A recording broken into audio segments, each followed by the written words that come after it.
നമസ്കാരം. മുഖ്യമന്ത്രിക്ക് നേരെ കരിങ്കൊടി കാണിച്ചതിന് അറസ്റ്റിലായ 6 യൂത്ത് കോൺഗ്രസ് പ്രവർത്തകർക്കും ജാമ്യം. എറണാകുളം ജില്ലാ കോടതി മജിസ്ട്രേറ്റാണ് ജാമ്യം അനുവദിച്ചത്. ജാമ്യം ലഭിച്ച 6 പ്രവർത്തകരും നാളെ കോടതിയിൽ ഹാജരാകണം. പ്രവർത്തകർക്ക് ജാമ്യം ലഭിച്ചതോടെ പാലാരിവട്ടം പോലീസ് സ്റ്റേഷന് മുന്നിലെ മണിക്കൂറുകൾ നീണ്ടുനിന്ന സമരം അവസാനിപ്പിച്ച് നേതാക്കൾ. 7 മണിക്കൂർ നീണ്ട പോലീസ് സ്റ്റേഷൻ ഉപരോധത്തിന് ശേഷമാണ് പ്രവർത്തകർക്ക് ജാമ്യം ലഭിച്ചത്. പുലർച്ചെ 2 മണിയോടടുത്താണ് പ്രവർത്തകർക്ക് ജാമ്യം ലഭിച്ചത്. ജാമ്യം ലഭിച്ച പ്രവർത്തകരെ മധുരം നൽകിയാണ് നേതാക്കൾ സ്വീകരിച്ചത്. പിണറായിയുടെ പോലീസിന്റെ മുഖത്തേറ്റ അടിയെന്നാണ് ഹൈബി ഈഡൻ MP പ്രതികരിച്ചത്. പ്രതിഷേധം കനത്തതോടെ അറസ്റ്റിലായവരെ വൈദ്യപരിശോധനയ്ക്ക് ശേഷം പോലീസ് മജിസ്ട്രേറ്റിന് മുന്നിൽ ഹാജരാക്കുകയായിരുന്നു. നേരത്തെ മുഖ്യമന്ത്രിക്ക് നേരെ കരിങ്കൊടി കാണിച്ച യൂത്ത് കോൺഗ്രസ് പ്രവർത്തകർക്ക് ജാമ്യം നൽകാത്തതിനെ തുടർന്ന് തിങ്കളാഴ്ച രാത്രി പാലാരിവട്ടം പോലീസ് സ്റ്റേഷന് മുന്നിൽ ഉണ്ടായത് നാടകീയ സംഭവങ്ങളായിരുന്നു. MP, MLA Mar, DCC president എന്നിവരുടെ നേതൃത്വത്തിൽ കോൺഗ്രസ് പ്രവർത്തകർ പോലീസ് സ്റ്റേഷൻ ഉപരോധിച്ചു. പാലാരിവട്ടത്ത് രാത്രിയിൽ പ്രവർത്തകർ റോഡിൽ കിടന്ന് ഉപരോധിക്കുകയും ചെയ്തു. ജാമ്യം നൽകിയ പ്രവർത്തകരെ CPM പ്രാദേശിക നേതൃത്വത്തിന്റെ സമ്മർദ്ദത്തിന് വഴങ്ങി വീണ്ടും അറസ്റ്റ് ചെയ്തെന്നാണ് കോൺഗ്രസ് ആരോപിക്കുന്നത്. ജനപ്രതിനിധികൾക്കു നേരെ ചില പോലീസ് ഉദ്യോഗസ്ഥരുടെ എടാപോട വിളികൾ ഉണ്ടായെന്നും ആരോപണമുണ്ട്. രാത്രി വൈകിയതോടെ കൂടുതൽ കോൺഗ്രസ് പ്രവർത്തകർ പോലീസ് സ്റ്റേഷനിലേക്ക് എത്തി. അതോടെ ഉപരോധം കനക്കുകയും ചെയ്തു. കോൺഗ്രസ് പ്രവർത്തകർ സ്റ്റേഷനുള്ളിലേക്ക് തള്ളിക്കയറാൻ ശ്രമിച്ചതോടെ ഉന്തും തള്ളുമുണ്ടായി.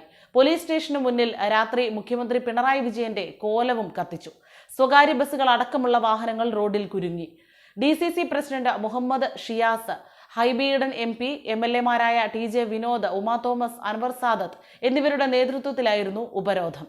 നവകേരള സദസ്സിനായി പാലാരിവട്ടം ജംഗ്ഷനിലൂടെ മുഖ്യമന്ത്രി കടന്നുപോയപ്പോൾ യൂത്ത് കോൺഗ്രസ് പ്രവർത്തകർ കരിങ്കൊടി കാണിച്ചിരുന്നു. ഇതിൽ 6 യൂത്ത് കോൺഗ്രസ് പ്രവർത്തകരെ പാലാരിവട്ടം പോലീസ് അറസ്റ്റ് ചെയ്തു. എന്നാൽ 7 പേരെയാണ് അറസ്റ്റ് ചെയ്തതെന്ന് കോൺഗ്രസ് ആരോപിക്കുന്നുണ്ട്. യൂത്ത് കോൺഗ്രസ് തൃക്കാക്കര നിയോജക മണ്ഡലം president Jerjas Jacob, vice president Raneesh Nasar എന്നിവരുടെ നേതൃത്വത്തിലാണ് കരിങ്കൊടി വീശിയത്. നേതാക്കളായ സനൽ തോമസ്, മുഹമ്മദ് ഷെഫിൻ, വിഷ്ണു, റഷീദ്, സിയാദ് P മജീദ്, സലാം ഞാക്കട തുടങ്ങിയവരെയാണ് പോലീസ് അറസ്റ്റ് ചെയ്തത്. ഇവരെ ജാമ്യത്തിലിറക്കാൻ കൊച്ചി കോർപ്പറേഷൻ കൗൺസിലർ സക്കീർ തമ്മനം ജാമ്യത്തിനുള്ള നടപടികൾ പൂർത്തിയാക്കുകയും ചെയ്തു.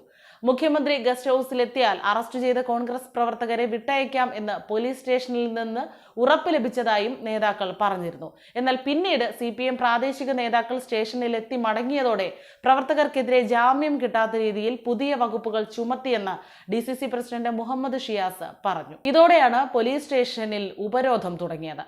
കൂടുതൽ ജനപ്രതിനിധികളും പ്രവർത്തകരും രാത്രി 8 മണിക്ക് ശേഷം സ്റ്റേഷനിലേക്ക് ഒഴുകിയെത്തി കുത്തിയിരുന്ന് പ്രതിഷേധിച്ചു. ഇതിനിടെ പിരിഞ്ഞുപോയില്ലെങ്കിൽ കൈയും കാലും തല്ലി ഒടിക്കുമെന്ന് സ്റ്റേഷനുള്ളിൽ നിന്ന് SI ഭീഷണി മുഴക്കിയെന്ന് കോൺഗ്രസ് നേതാക്കൾ ആരോപിച്ചു. ഇതോടെയാണ് പ്രവർത്തകർ സ്റ്റേഷനുള്ളിലേക്ക് തള്ളിക്കയറാൻ ശ്രമിച്ചത്.